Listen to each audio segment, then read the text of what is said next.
Guys, this is Neeru Dhama and welcome to our YouTube channel Dhama Academy. आज हम लोग Anglo Saxon model के बारे में बात करेंगे, जो कि कॉर्पोरेट गवर्नेंस का एक बहुत इंपॉर्टेंट टॉपिक है। मोरोवर ये आपका एमबीए, एमकॉम और किसी भी कॉम्पिटिटिव एग्जाम के लिए भी इंपॉर्टेंट है।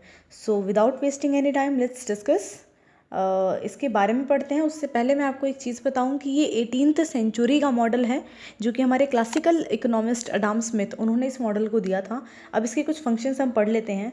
It is characterised by the dominance in the company of independent person and individual share holders. कि जो ये मॉडल है, इसमें सबसे ज़्यादा जिस चीज़ की बात की गई थी वो थी इंडिविजुअल शेयर होल्डर्स के डोमिनेंस की। The system on the separation of ownership from control. क्या कहा गया कि ये ऐसा सिस्टम है जहाँ पे ऑनरशिप और कंट्रोल को सेपरेट किया गया, फाइनेंस किया गया थ्रू स्टॉक मार्केट, मतलब स्टॉक मार्केट के थ्रू फाइनेंसिंग की बात की गई, and the use of independent board of director. यहाँ पे इंडिपेंडेंट बोर्ड ऑफ डायरेक्टर को नियुक्त या अपॉइंट करने की बात भी कही गई। It ensure the mobility of investment and their placement from the inefficient to the developed areas. It means investment की मोबिलिटी को भी इंश्योर करना कि वो इनएफिशिएंट एरिया में न लग के कहाँ लगे, डेवलप्ड एरियाज में लगे, एफिशिएंट मैनर में लगे और best interest of the company के गोल और उस राह पे चले। Next we have it is market oriented approach and it is of course an active external market for the corporate control. यहाँ पे सारा चीज़ें क्या है, बर्डन को लेस करना, रेगुलेशंस को कम करना, मार्केट ओरिएंटेड अप्रोच करना।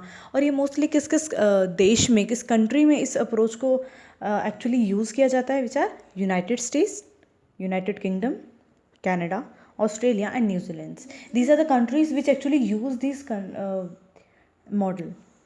Now, it is a dynamic market orientation, fluid capital and internationalization expensive. क्या कहा गया है कि ये डायनामिक मार्केट ओरिएंटेशन है। मोरोवर इसमें फ्लूइड कैपिटल की बात की गई है। फ्लूइड कैपिटल क्या होती है, जो कि इजीली कन्वर्टेबल हो। Fluid capital which is easily convertible into the cash और बहुत जल्दी लिक्विड एसेट्स में कन्वर्ट हो सके। Next, individual and institutional share holders are existent and owners of the company. क्या कहा गया, यहाँ पे शेयर होल्डर्स का बहुत इंपॉर्टेंट रोल बताया गया है और कहा गया है कि कोई भी इंडिविजुअल शेयर होल्डर या इंस्टीट्यूशनल शेयर होल्डर ही कंपनी के एक्चुअल ऑनर हैं। अब वो बोर्ड ऑफ मैनेजमेंट या जो कुछ गिने चुने डायरेक्टर्स जो होते थे, जो कि पूरी कंपनी को हैंडल करते थे and they were treated like an owner, अब वो चीज़ें नहीं थी। अब share holder are the parts of the company and they are actually owner of the company. Next, it is a strong and well defined, so what I said, it is strong and well defined corporate law। कि ये बहुत ही ज़्यादा strong और बहुत ही well defined corporate law था अब तक का। उसके बाद इन्होंने कहा complex system of communication and interaction but well regulated. क्या कहा गया कि बेशक कॉम्प्लेक्स सिस्टम ऑफ कम्युनिकेशन होगी, बिकॉज होगी ही जब आप शेयर होल्डर्स को, सब चीज़ों को इकट्ठा करते हैं, तो वहाँ पे ऑफकोर्स कम्युनिकेशन सिस्टम में थोड़ी कॉम्प्लेक्सिटी आएगी, बट वेल रेगुलेटेड ये मॉडल था।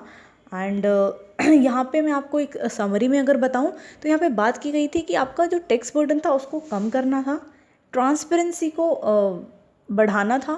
मोरोवर जितने भी रिजिड रूल्स रेगुलेशंस जो कंपनीज लगा देती थी उन सबको ख़त्म करना था, एबॉलिश करना था, और एक ट्रांसपेरेंट और एक बहुत बेटर और बहुत ही गोल ओरिएंटेड कंपनी का कोड ऑफ कंडक्ट, ऐसे प्रोविजंस बनाने थे। इसका ये एंग्लो सेक्शन मॉडल का मकसद था।